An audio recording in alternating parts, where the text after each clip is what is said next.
தாவேக்கோட கொள்கையில் என்ன? அவர் என்ன சொல்றாருன்னா, அம்பேத்கர், பெரியார், காமராஜர், வேலுநாச்சியார், அஞ்சலி அம்மாள் இவர்கள் கொள்கை வழிகாட்டின்னு சொல்றாரு. அதுல முதலாவதாக வைக்கக்கூடியவர் அம்பேத்கர். அம்பேத்கர் என்னன்னா, இந்தியாவுடைய அரசியல் சாசனத்தை வடிவமைத்தது அவருடைய மிக முக்கியமான பங்கு. ஆனா இவர் என்ன சொல்றாருன்னா, இவர்ன்றது அருண்ராஜ், இவருடைய பேட்டிகள், இவருடைய எழுத்துக்கள் என்ன இருக்குன்னா, இந்தியாவுக்கு இப்போது இருக்கக்கூடிய இந்த நாடாளுமன்ற முறையே சரியா வராது.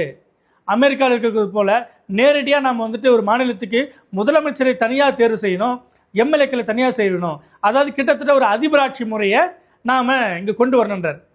தாவேக்காவுடைய கொள்கை வழிகாட்டியில் முதலாவதாக இருக்கக்கூடிய அம்பேத்கரை, அவருடைய கருத்துக்களையே புறந்தள்ளக்கூடிய ஒருத்தரை, முரண்படக்கூடிய ஒருத்தரை நீங்கள் உங்களுடைய கொள்கை பரப்பு செயலாளராக நியமிச்சிருக்கீங்க. அவரும் மனம் திறந்து சொல்கிறார், இப்போ இருக்கக்கூடிய சிஸ்டமே சரியில்லை, இந்த சிஸ்டத்தை மாற்றணும்.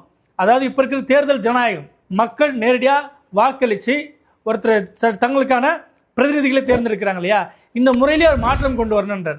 அப்படின்னா இதில் அம்பேத்கர் அவர் முரண்படலையா? அதாவது தாவேக்காவுடைய அடிப்படை கொள்கைகளிலிருந்தே இது முரண்படலையா? அப்படிப்பட்ட ஒருத்தர் தான் கொள்கை பரப்பு செயலாளராக தாவேக்காவுக்கு.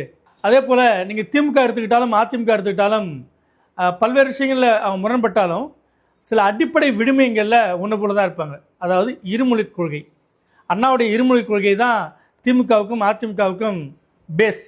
இதில் தான் அந்த கட்சியோட அனைத்து கட்டுமானங்களும் எழுந்து நிற்குது.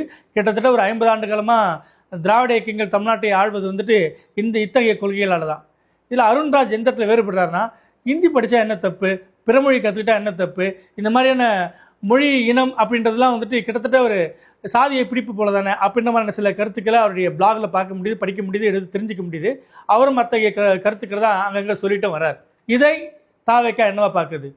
ஏன்னா தாவேக்காவோட கொள்கை விளக்க மாநாட்டில் இருமொழி கொள்கைன்றது அவங்களும் உறுதிப்படுத்துகிறாங்க.